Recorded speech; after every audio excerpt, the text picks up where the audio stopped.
नमस्कार। आज जो मैं आपको बताने जा रही हूँ वो है व्याख्या कौशल। ठीक है, सूक्ष्म शिक्षण के अंतर्गत जो सेकंड जो कौशल होगा वो होगा व्याख्या कौशल।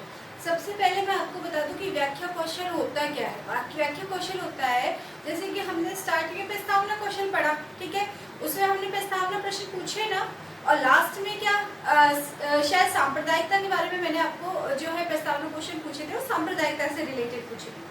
तो लास्ट में मैंने आपको उद्देश्य कथन में लिखवाया था ना कि आज बच्चों हम सांप्रदायिकता के बारे में जो है विस्तार से अध्ययन करेंगे। ठीक है, अब व्याख्या कौशल ही यही है कि जो विस्तार से अध्ययन करना, जैसे सांप्रदायिकता है तो सांप्रदायिकता के बारे में जो है एक्सप्लेन करना। टीचर क्या करता है?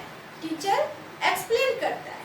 व्याख्या कौशल का मतलब ही तो यही होता है। ठीक है, तो जैसे एग्जांपल हो कि कोई भी सहायक सामग्री जो है यूज कर, जैसे कि चार्ट पेपर यूज कर लिया। ठीक है, चार्ट पेपर पर मैंने जो है तिरंगा जो झंडा है हमारा, जो हमारे देश का जो झंडा है उसको मैंने बना दिया। ठीक है, और मैंने सामने लगा दिया और मैंने बोला कि अच्छा बच्चों बताओ ये क्या है।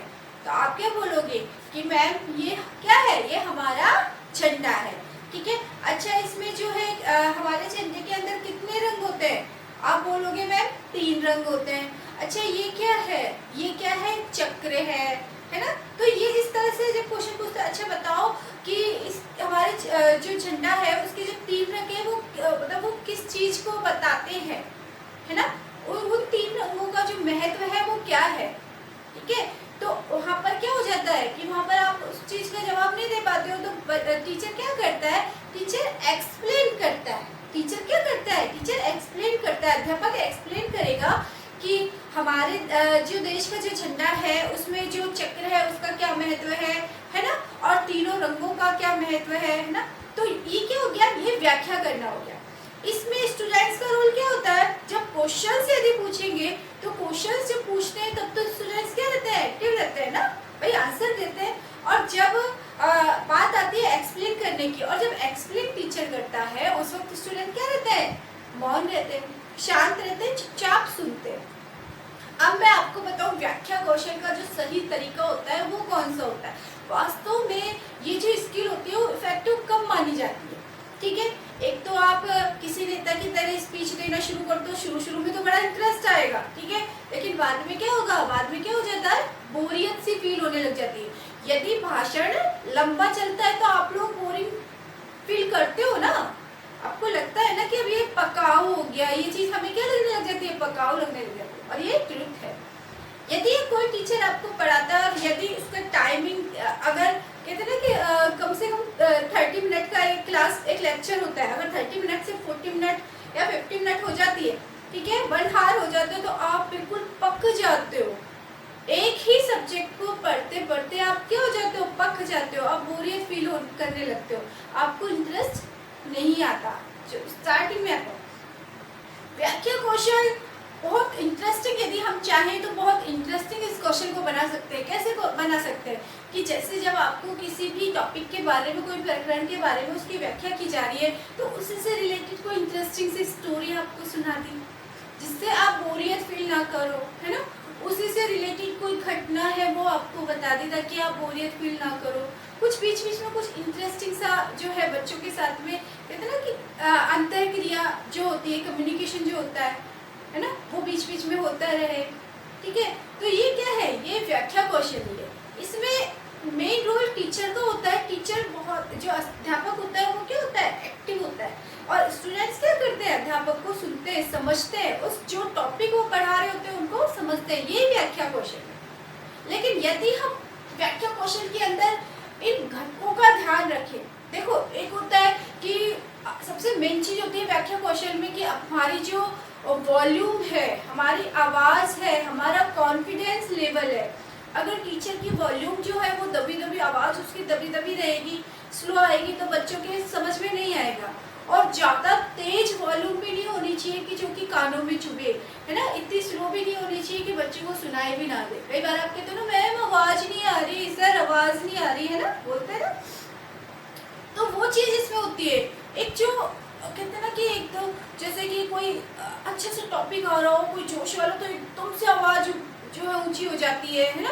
और फिर यदि किसी को मतलब कि स्लो ऐसा टॉपिक हो जिसको जो है एक्सप्लेन करना है, तो उसमें कुछ स्लो है ना, तो आवाज़ कहीं कहीं एकदम से स्लो हो जाती है ना। लेकिन ये होना चाहिए कि जो भी आप पढ़ा रहे हो, जो भी आप एक्सप्लेन कर रहे हो, उसमें तारतम्यता होनी चाहिए। ऐसा नहीं कि अभी आपने शुरुआत कैसे करी और पहुंच गए डे पे, है ना। शुरुआत कैसे करी, बीच का छोड़ करके पहुंच गए डे पे, यानी कि ए बी से शुरुआत करी, लेकिन उस बाकी बीच को छोड़ करके और फिर पहुंच गए एल पे, है ना। तो वो चीज़ नहीं होनी चाहिए। तो हमें, अगर हम इन घटकों का ध्यान रखेंगे तो व्याख्या कौशल हमारे आराम से समझ में आ जाएगा। अब देखो, घटक, मेन चीज घटक ही होती है। अगर ये घटक आपके क्लियर होते हैं तो आराम से व्याख्या कौशल आपका एकदम, ये वाली जो स्किल होती है आपके समझ में आ जाएगी और एकदम परफेक्ट आप बना सकोगे। सबसे पहले भाषा सरल व सुबोध होनी चाहिए। व्याख्या करते समय देखो, अच्छा ये बताओ, एक तो आप बुक से पढ़ते हो, ठीक है, और एक वही चीज आपको किसी टीचर के द्वारा, अध्यापक के द्वारा पढ़ाया जाए, तो आपको कौन सी चीज ज्यादा समझ में आती है भाई? अगर आप खुद से समझ सकते हो ना भाई, बुक में से देख करके आप खुद पढ़ सकते हो, तो फिर टीचर की जरूरत ही क्या है। लेकिन एक तो उसकी लैंग्वेज और एक टीचर की लैंग्वेज, टीचर क्या करता है, अपनी खुद की लैंग्वेज में उसको इजी तरीके से एक्सप्लेन करके आपके सामने परोसता है, ठीक है, ताकि आपको वो क्या है, बहुत अच्छे से समझ में वो आपके आ सके, अपनी लैंग्वेज में, इजी लैंग्वेज में, ठीक है। तो पहला व्याख्या कौशल का जो पहला घटक है वो क्या है कि जो भी एक्सप्लेन किया जा रहा है टॉपिक, है ना, उसकी भाषा सरल और सुबोध होनी चाहिए, समझ में आने लायक होनी चाहिए, ताकि आसानी से समझ सके। दूसरा होता है बोलने की सहजता। जब भी एक्सप्लेन करते तो एकदम से बिल्कुल धीरे धीरे, कई बार जो है हम स्कूल में, कॉलेज में माइक्रो टीचिंग करवाते हैं जब बच्चों को, है ना, तो जब माइक्रो टीचिंग करवाते हैं तो देखते हैं कई बच्चे जो बहुत ऐसे हेजिटेशन होती है, बहुत स्लो बोलते हैं, है ना, और कई बच्चे बीच में अटक जाते हैं, भूल जाते हैं, है ना, ये होता है ना। तो बोलने मतलब कि हमें सहज होकर के जो भी टॉपिक, जो भी प्रकरण पढ़ाना है, वो हमें कैसे सहज होकर के, हमें डरना नहीं है, या हेजिटेशन वाली जो चीज होती है ना, वो नहीं होनी चाहिए। आराम से और सहजता के साथ में बोलना चाहिए, ना तो बहुत फास्ट बोलना चाहिए, ना बहुत धीरे बोलना चाहिए, सहजता के साथ हमें बोलना चाहिए, ठीक है। तीसरा जो इसका घटक है वो क्या है, शिक्षण बिंदुओं को दोहराना। जैसे कि जो भी टॉपिक पढ़ाया जा रहा है, एक बात तो ये चीज तो बहुत गलत होती है कि जैसे कि बार बार आप एक ही चीज को बार दोहराते हो, है ना, एक ही शब्द को बार रिपीट करते हो, या एक ही बच्चे का नाम बार लेते हो, तो क्या वो सही होता है? नहीं, वो सही नहीं होता है। एक ही शब्द को बार नहीं दोहराना चाहिए, एक ही शब्द को बार रिपीट नहीं करना चाहिए। लेकिन शिक्षण बिंदुओं को दोहराना, जो भी टॉपिक है ना, उसको जो यदि लगता है तो उसको हमें क्या करना चाहिए, दोहराना जरूर चाहिए, रिपीट करना चाहिए। कथनों में तारतम्यता, कथनों में तारतम्यता यानी कि जो भी आप एक्सप्लेन कर रहे हो उनमें क्या होना चाहिए, तारतम्यता होनी चाहिए। अंतःक्रिया में परिवर्तन, अंतःक्रिया क्या होती है, अंतःक्रिया क्या होती है, जब एक टीचर और एक स्टूडेंट के बीच में जो कम्युनिकेशन होता है ना, जो बातचीत होती है, या किसी भी तरह का, कहते हैं ना कि यदि टीचर क्वेश्चन पूछ रहा है तो बच्चे आंसर देते हैं ना, जो भी एक्टिविटीज होती है ना टीचर और स्टूडेंट के बीच में, वो उसको क्या बोलते हैं, अंतःक्रिया बोलते हैं, ठीक है। तो अंतःक्रिया में परिवर्तन आ रहा है, क्या है क्या नहीं है ना, इस चीज का ध्यान रखना चाहिए। दूसरा, इस चीज का ध्यान रखना चाहिए कि जब भी आप पढ़ा रहे हो तो ये चीज जरूर नोट करना कि बच्चे आपकी तरफ कंसंट्रेट कर रहे हैं कि नहीं कर रहे हैं, ठीक है। या ऐसा तो नहीं है कि जब पढ़ा रहे हो तो बच्चे जो है कहते हैं एक दूसरे से बातें करना शुरू कर देते हैं या कुछ और करना, वो क्यों करते हैं, क्योंकि वो क्या करते हैं, वो बोरिंग फील करते हैं। तो इसमें क्या होता है, क्लास का वातावरण शांत है कि नहीं है, बच्चे ध्यान दे रहे हैं कि नहीं दे रहे हैं, इस चीज का ध्यान रखना चाहिए, ठीक है।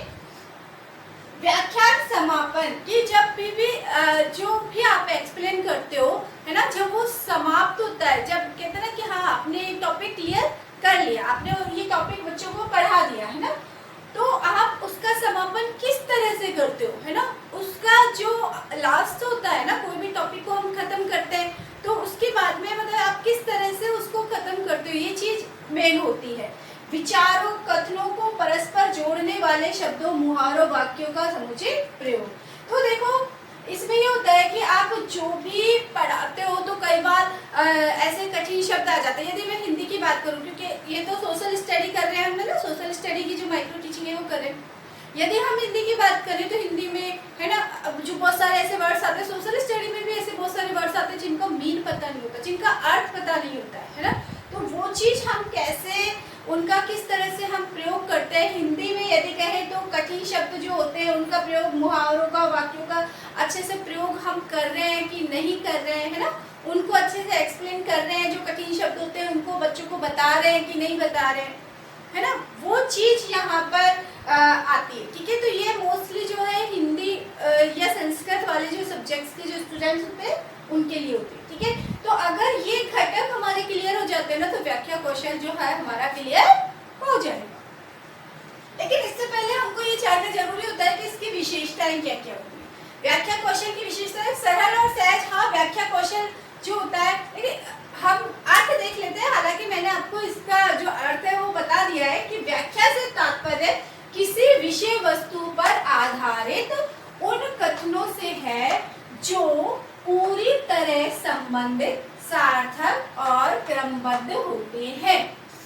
ठीक है, उस विषय वस्तु पर आधारित उन कथनों से है जो कि पूरी तरह से संबंधित, यानी कि जो प्रकरण होता है ना उसी से रिलेटेड होते हैं है ना, सार्थक है ना, उनका एक निश्चित अर्थ होता है, क्रमबद्ध होते हैं। क्रमबद्ध होना तो जरूरी होता है ना, टॉपिक टू टॉपिक हम चलते हैं। ठीक है, एक एक चीज समझाते हैं। तो अब इसकी विशेषताएं देख लें कि सरल व सहज।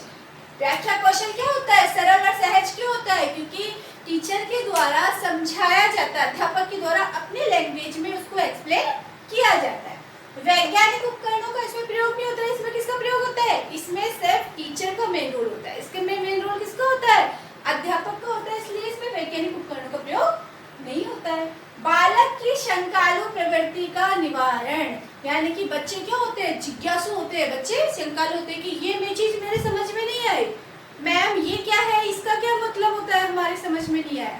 आप भी बोलते हो ना कि मैम ये टॉपिक हमारी समझ में नहीं आया, इसको क्लियर कर दीजिए, मैम ये क्या होता है, इसको क्लियर कर दीजिए।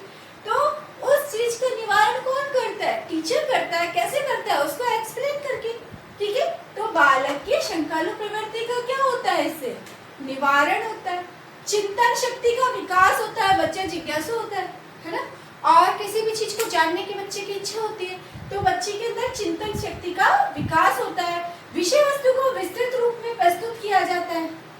विषय वस्तु को यदि संक्षिप्त रूप में तो उसको विस्तृत रूप में प्रस्तुत किया जाता है, विस्तृत उसको किस तरह से सूक्ष्म रूप में प्रस्तुत किया जाता है। सहायक सामग्री, जैसे कि सहायक सामग्री में चार्ट है, मॉडल है, खुद आप उस चीज को ला करके, जैसे पत्तियों के बारे में आप समझा रहे हो तो पत्ती ला करके आपने बता दिया है ना, उसके बारे में आपको एक्सप्लेन करना है तो है ना, तो उस चीज को यानी कि सहायक सामग्री का इसमें आप किस तरह से प्रयोग कर रहे हो। जैसे मैंने अभी आपको फ्लैग वाला बताया था कि जो भारत का जो झंडा है उसके बारे में यदि मैं आपको पढ़ा रही हूँ, एक्सप्लेन कर रही हूँ, तो सबसे पहले मैंने ला करके वहां पर चार्ट पे बना के आपके सामने प्रस्तुत कर दिया और बोला कि बच्चों बताओ ये क्या है। इस तरह से क्वेश्चंस पूछे ना, ताकि बच्चों को कितनी जानकारी है ये जानने के लिए। ठीक है, तो ये क्या है, ये व्याख्या कौशल के घटक हो गए और ये व्याख्या कौशल के उद्देश्य हो गए। मेन चीज इसमें यही है कि व्याख्या कौशल व्याख्या कौशल के समय या व्याख्यान करते समय हमें इन चीजों का ध्यान रखना चाहिए कि जो भी हम पढ़ाएं वो बहुत इजी लैंग्वेज में होना चाहिए, है ना, टॉपिक टू टॉपिक क्रमबद्ध होना चाहिए। हमारी जो आवाज है, हमारे जो वॉल्यूम है ना, या हमारे जो बोलना कितने बोलने का जो तरीका होता है वो कैसा होना चाहिए, सहज होना चाहिए, है ना। और जो है जो भी हम एक्सप्लेन करें है ना, उसमें बीच बीच में, ताकि बच्चे बोर ना हो, बच्चे का जो इंटरेस्ट है वो बना रहे, है ना। बच्चे पूरी तरह से बच्चों को जो कंसंट्रेट कर सके आपके ऊपर, आपकी टीचिंग के ऊपर, इसलिए जो है इसमें ज़्यादा लंबा भी नहीं होना चाहिए, व्याख्या कौशल ज़्यादा लंबा भी नहीं होना चाहिए, इससे बच्चे का इंटरेस्ट क्या हो जाता है, खत्म होने लगता है।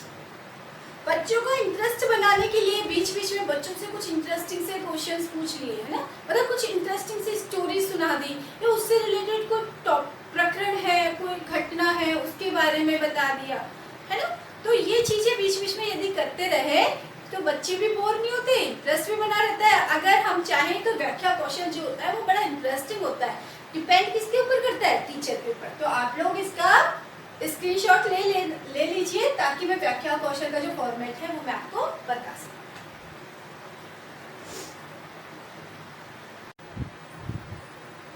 तो देखो, अब व्याख्यान कौशल का जो फॉर्मेट है वो मैं आपको बता देती हूँ। इसका फॉर्मेट क्या है, ठीक है। तो सबसे पहले आते हैं, देखो, कक्षा।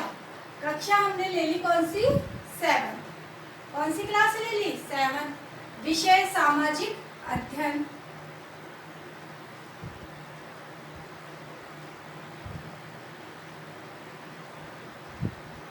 ठीक है। प्रकरण क्या है हमारा, तिरंगा। प्रकरण हमने ले लिया क्या, तिरंगा। ठीक है। समय वही 6 से 7 मिनट। कालांश कोई भी आप ले सकते हो, 3rd 4th जो भी है, ठीक है। जो हमारा टॉपिक है उसके नीचे अंडरलाइन करना मत भूलिएगा। अब आते हैं सबसे पहले छात्राध्यापक क्रिया, छात्र अनुक्रिया और सहायक सामग्री। इसमें सहायक सामग्री सबसे पहले टीचर आएगा, व्याख्यान कौशल जब चलेगा आपके, तो ये सहायक सामग्री जो मैंने आपको बता रखी है क्या है, इसमें चार्ट पेपर है, ठीक है। इसमें क्या बना हुआ है, तिरंगा झंडा बना हुआ है। तो ये चार्ट पेपर, बड़ा वाला चार्ट पेपर जो होता है वो आपको दिखाना होगा, है ना। और यहाँ पर ये आपकी जो डायरी में जब आप पाठ्य योजना बनाओगे तो उसमें एक मिनिएचर लगाना होगा, यानी कि छोटा सा चार्ट पेपर, है ना, मिनिएचर लगाना होगा जिसको फोल्ड करके। तो ये क्या, सहायक सामग्री के रूप में आप कौन सी सहायक सामग्री यूज में ले रहे हो, दृश्य सहायक सामग्री, और कौन सी ले रहे हो, चार्ट पेपर, ठीक है। उस पर आपने क्या बनाया हुआ है, तिरंगा झंडा। अब आप आए, ठीक है, आते ही अपने बच्चों के सामने जो है तिरंगा झंडा, जो चार्ट पेपर था तिरंगा झंडा बना हुआ, वो बच्चों के सामने प्रस्तुत कर दिया। और बच्चों से पूछा, अच्छा बच्चों बताओ ये क्या है, आपको ये दिखाई दे रहा है, अच्छा बताओ ये क्या है। बच्चे बोलेंगे कि ये तिरंगा है, हमारे देश का झंडा है। तो जो छात्राध्यापक होगा वो क्या करेगा, क्योंकि उसको क्या करना है, इसको एक्सप्लेन करना है ना। तो बच्चों आपको पता है कि इसके अंदर जो ये तीनों रंग होते हैं ना, इनका बहुत महत्व होता है, इस चक्र का बहुत बड़ा महत्व होता है। और आज जो मैं आपको इनके महत्व के बारे में आज मैं आपको बताने जा रहा हूँ। तो आज हम इस झंडे के अंदर, हमारे तिरंगे के अंदर जो 3 रंग है ना, और जो ये अशोक चक्र है बीच में, है ना, उन तीनों के महत्व के बारे में मैं आपको बताऊंगी। समझ लो कि मैं क्या कर रही हूँ, मैं एक्सप्लेन कर रही हूँ, है ना। अब देखो ये क्या है, ये क्या है, ये दृश्य सामग्री है, चार्ट पेपर मैं यूज में ले रही हूँ। बच्चे जवाब देते हैं। छात्राध्यापक क्रिया क्या होगी कि तिरंगे का चित्र दिखाते हुए प्रश्न करना कि ये क्या है, बच्चों ये क्या है। तो बालक उत्तर देते हैं, यानी कि जो छात्र अनुक्रिया होगी वो क्या होगी, तिरंगा। क्या है मैम, सर ये क्या है, ये तिरंगा है। ओके, अच्छा इसके अंदर जो ये 3 रंग दिखाई दे रहे हैं आपको, मुझे पता है दिखाई नहीं दे रहे हैं, ठीक है, लेकिन आप सोच लो, कल्पना करो कि ऊपर ऊपर देखो बेटा, आपको दिखाई दे रहा है ऊपर ऊपर कौन सा रंग है, केसरिया रंग। बीच में कौन सा है, सफेद रंग, उसमें क्या है, चक्र है। तीसरा कौन सा है, नीचे नीचे सबसे हरा रंग। तो पता है इन तीनों का महत्व क्या है। तो मैं आज आपको इनका महत्व बताती हूँ कि आज हम तिरंगे में जो 3 रंग है इनके महत्व का अध्ययन करेंगे। जब मैं आपसे ये बोल रही हूँ तो आप क्या कर रहे हो, आपकी एक्टिविटी क्या होगी, आप क्या करोगे, आप उस चार्ट पेपर की तरफ देखोगे और ध्यान से सुनोगे, ठीक है, चार्ट पेपर की तरफ देखोगे और ध्यान से सुनोगे, ठीक है। तो छात्र क्या कर रहे हैं, छात्र ध्यानपूर्वक देखेंगे और सुनेंगे, ठीक है। अब चलो अब हम हमारी एक्सप्लेन करते हैं, व्याख्या करते हैं कि बच्चों इसमें जो केसरिया रंग है ना, ऊपर ऊपर जो केसरिया रंग दिखाई दे रहा है आपको, ठीक है, ये केसरिया केसरिया रंग हमारे त्याग और बलिदान का प्रतीक होता है, हमारे देश की एकता का प्रतीक होता है, यूनिटी का प्रतीक होता है। और दूसरा कि हमारे धर्म में जो कहते हैं पूजा पाठ है ना, उसका भी जो हम पूजा पाठ करते हैं, भगवान को जो हम मानते हैं, तो उसका भी प्रतीक जो होता है वो केसरिया रंग होता है। ठीक है, तो बता दिया केसरिया रंग के बारे में एक्सप्लेन किया है ना कि यह रंग त्याग बलिदान को दर्शाता है, यह हमारे देश की एकता को दर्शाता है। दूसरा बेटा इसके नीचे जो है वो कौन सा रंग है? सफेद रंग। सफेद रंग जैसे कि नाम से पता, सफेद रंग किसका प्रतीक होता है? शांति का प्रतीक होता है ना। सफेद रंग शांति का प्रतीक होता है, सफेद रंग शुद्धता का प्रतीक होता है, सफेद रंग स्वच्छता का प्रतीक होता है। ठीक है, तो सफेद रंग के बारे में एक्सप्लेन कर लिया कि यह शांति और स्वच्छता को दर्शाता है। तीसरा नीचे जो है वो क्या है? ग्रीन, हरा रंग। हरा रंग किसका प्रतीक होता है? हरियाली का। हरियाली का मतलब क्या होता है? उन्नति, समृद्धि, है ना, विकास। ये किसका कौन सा रंग दर्शाता है?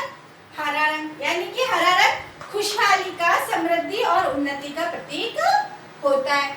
अच्छा, आप पता है आपको जो ये बीच में जो चक्र है, ये चक्र किसको दर्शाता है? पता है आपको? तो इस तरह से जब बीच में पूछते तो बच्चे बोलते हैं हाँ मैम, नहीं मैम, हाँ, है ना। इस तरह से बच्चे क्या करेंगे? तो बच्चे क्या है? एक्टिव बने रहेंगे। तो ये क्या है? ये चक्र जो होता है लगातार गति करना, विकास करते रहो, रुको मत, है ना। और समय का पहिया क्या होता रहता है? घूमता रहता है, समय कभी रुकता नहीं है, समय गति करता रहता है। और आप भी इस पहिए की तरह विकास करते रहो, गति करते रहो। ठीक है, तो उसका प्रतीक क्या है? ये झंडा, ये चक्र। तो ये क्या है? ये झंडा है हमारे देश का, तिरंगा झंडा है। तो आपके समझ में आ गया ये जो भी मैंने आपको पढ़ाया। तो अब मैं आपसे समझने के लिए कि भाई आपको समझ में आया या नहीं आया, मैं आपसे कुछ इससे रिलेटेड क्वेश्चंस पूछूंगी। अच्छा, तो जरा बताओ तो कि ये जो चक्र है वो चक्र क्या दर्शाता है? किसका प्रतीक है चक्र, और इसको क्या बोलते हैं? इस तरह से मैं क्वेश्चंस पूछूंगी। ठीक है, तो ये हमारा हो गया क्या? व्याख्या कौशल। ये किसका फॉर्मेट हो गया? व्याख्या कौशल का। छात्र क्रम संख्या, छात्राध्यापक क्रिया, छात्र अनुक्रिया और सहायक सामग्री। सहायक सामग्री में यदि आप मॉडल लेके आते हो तो यहाँ पर आप मॉडल दिखा सकते हो दृश्य सामग्री में, है ना, या कुछ भी अगर आप कोई पिक्चर दिखा रहे हो यानी कि कोई मूवी दिखा रहे हो, है ना, वो भी दिखा सकते हो आप, तो वो भी आप दिखा सकते हो। तो यहाँ पे सभी दृश्य सामग्री का प्रयोग आप कर सकते हो, है ना, उसको दिखा करके फिर आप एक्सप्लेन कर सकते हो। ठीक है, दूसरा कि इसमें छात्राध्यापक क्रिया होती है। इसमें क्या करते हैं? जो छात्राध्यापक क्या करता है? कोई भी प्रकरण से रिलेटेड क्या करता है? उस प्रकरण को एक्सप्लेन करता है, उसको समझाता है। ध्यान रखना है ये ज्यादा लंबा नहीं होना चाहिए क्योंकि हमारे पास टाइम सीमित होता है, टाइम होता है हमारे पास में 6 से 7 मिनट। तो उस समय को ध्यान में रखते हुए आपकी स्किल जो पाठ योजना होती है आपकी, वो जो भी स्किल हो, है ना, चाहे कोई सा भी कौशल हो, उसकी टाइम वही रहता है 6 से 7 मिनट। तो इस समय को ध्यान में रखते हुए हमको पाठ योजना तैयार करनी चाहिए। तो इतना यदि आप पढ़ाओगे, इतनी आप टीचिंग करोगे ना, समझाओगे, पढ़ाओगे, ठीक है, तो आपको 5 से 7 मिनट आसानी से लग जाएंगे, इससे ज्यादा नहीं लगेंगे। ठीक है, तो इस चीज का खास तौर से ध्यान रखना है।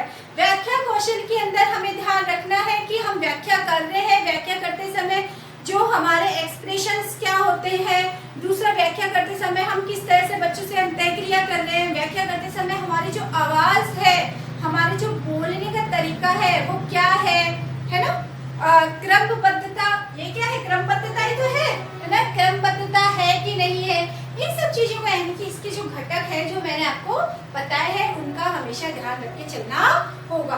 तो ये लीजिए, कल मैंने आपको प्रस्तावना कौशल बता दिया था, आज हमारा हो गया व्याख्या कौशल।